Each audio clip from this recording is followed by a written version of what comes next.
et je vous partage un diaporama portant sur la comparaison de la prévision de durée du capital dans 6 calculateurs de revenus de retraite.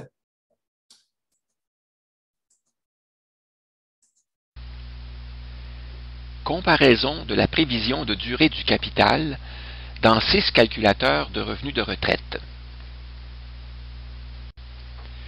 Parmi les 14 calculateurs de revenus de retraite adaptés à la fiscalité du Québec qui ont été recensés en 2015, 6 produisent une prévision de durée du capital.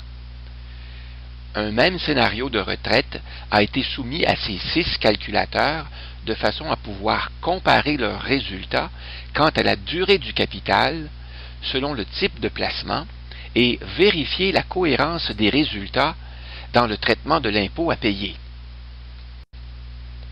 Pour effectuer cette comparaison, les mêmes données de départ ont été soumises aux 6 calculateurs, soit un capital de départ de 100 000 $, un taux d'inflation moyen de 2,5 %, un taux de rendement des placements de 4 % et des revenus souhaités de 65 000 $ par année.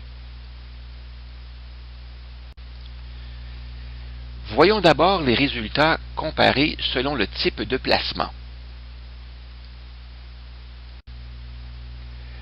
Même si les données du scénario de retraite sont les mêmes, les résultats sont différents d'un calculateur à l'autre.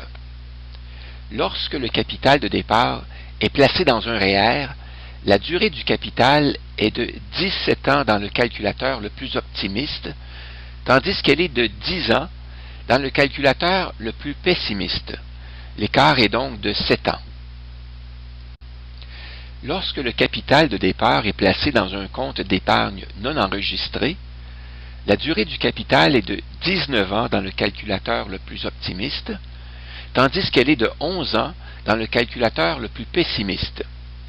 L'écart est de 8 ans. Lorsque le capital de départ est placé dans un CELI, la durée du capital est de 20 ans dans le calculateur le plus optimiste, tandis qu'elle est de 11 ans dans le calculateur le plus pessimiste. L'écart est de 9 ans. Voyons maintenant les résultats comparés selon le calculateur. Le calculateur numéro 3 est le plus optimiste. Le capital de départ de 100 000 $ varie de 17 à 20 ans selon le type de compte dans lequel ce capital est placé. Le calculateur numéro 12 est le plus pessimiste. La durée du capital est de 11 ans, quel que soit le type de compte. Toutefois, lorsque le capital de départ est placé dans un REER, c'est le calculateur numéro 9 qui est le plus pessimiste. Le capital de départ dure alors 10 ans. L'écart de prévision entre les calculateurs est important. Pour une personne débutant sa retraite avec un capital de 200 000 $ composé à 50 % de REER et 50 % d'épargne non enregistrée, la durée du capital est de 36 ans dans le calculateur le plus optimiste et de 22 ans dans le calculateur le plus pessimiste. L'écart de prévision peut être estimé à 15 ans selon le calculateur utilisé, soit 1 an par tranche de 14 000 $ de capital de départ. Voyons maintenant les résultats selon le traitement de l'impôt. Les types de placement, REER, CELI et épargne non enregistrée, se distinguent par des règles fiscales propres à chacun de ces types de comptes. Dans le cas du REER et du RVER, le montant décaissé est imposable. Dans le cas du CELI, il n'y a pas d'impôt à payer, tandis que pour l'épargne non enregistrée, les revenus de placement sont imposables à chaque année. Compte tenu que tous les calculateurs doivent appliquer les mêmes règles d'imposition, on s'attend à ce que les écarts de durée entre les types de placement soient constants d'un calculateur à l'autre. Or, ce n'est pas le cas. L'écart varie entre 0 et 6 ans selon le calculateur. Pour les calculateurs 6 et 12, la durée de l'épargne est la même pour tous les types de placements. REER, CELI et épargne non enregistrée. Pour le calculateur 8, les placements REER et CELI ont la même durée. Pour les calculateurs 3, 7 et 9, la durée de l'épargne est différente pour chaque type de placement. Le REER a la durée la plus courte, suivie de l'épargne non enregistrée et du CELI qui a la durée la plus longue. On peut donc affirmer que les méthodes de calcul ne sont pas les mêmes d'un calculateur à l'autre. Les résultats obtenus soulèvent donc un doute manifeste sur la façon dont les calculateurs calculent l'impôt à payer. Comment peut-on expliquer des résultats aussi différents entre les calculateurs? Par la complexité du problème qui fait appel à de nombreuses variables, par des choix différents dans les données et dans les paramètres pris en compte, et par des méthodes de calcul différentes.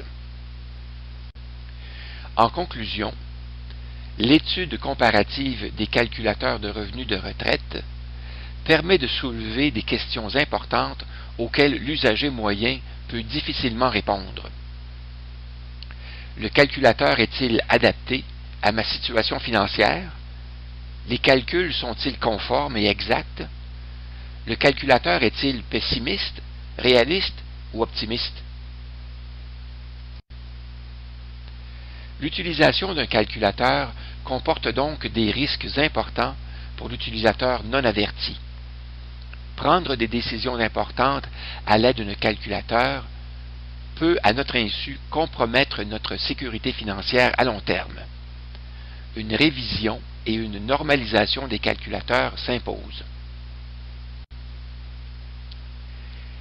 Quels seraient les éléments à inclure dans une norme pour les calculateurs? Premièrement, un lexique commun. Deuxièmement, la description explicite de la clientèle cible, des objectifs, des situations couvertes et des limites du calculateur. Troisièmement, la présentation explicite des formules et des méthodes de calcul utilisées, accompagnées d'exemples. Quatrièmement, les données à inscrire et le format de ces données. Cinquièmement, les algorithmes de calcul. Sixièmement, les tests de conformité. Septièmement, les activités de veille et de mise à jour. Et huitièmement, les éléments correspondant aux critères de sélection des calculateurs mentionnés précédemment.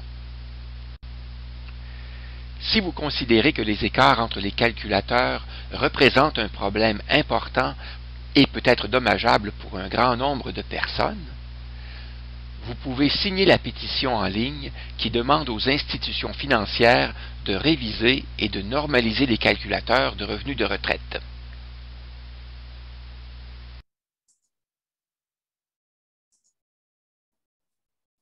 Alors,